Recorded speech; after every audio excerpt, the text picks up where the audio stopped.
This morning, during a meditation session, I was marinating on all the things stressing me out in life, emotionally, interpersonally, and physically.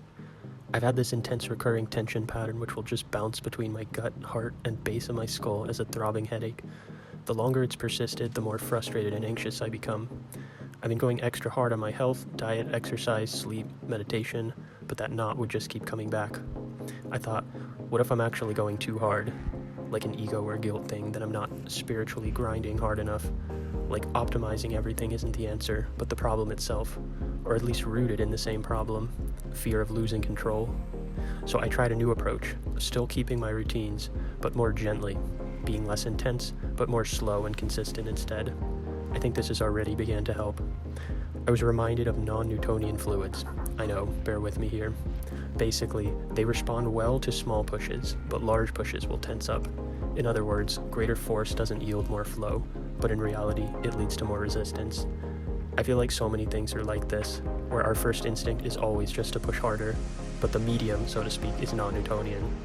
Our nervous systems, for example, are cybernetic control loops, which means everything is this feedback matrix in constant communication with itself across countless layers and levels. And by extension, interpersonal relationships and social networks are an even larger scale cybernetic agential medium, through which ideas, wills, and intentions propagate.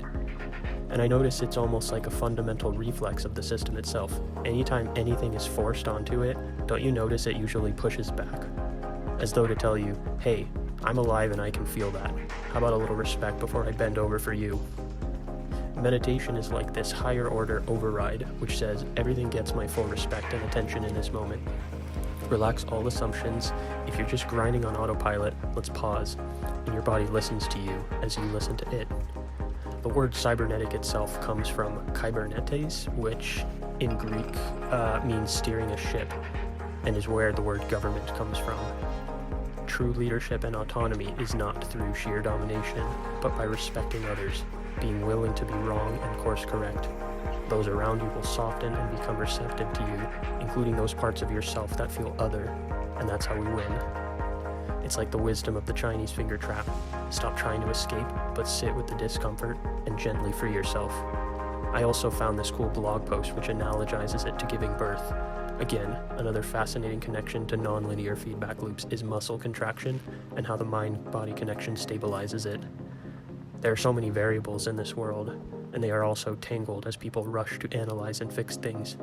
But I think there is something fundamentally important about learning to relax before acting, as we often tangle things worse out of ignorance.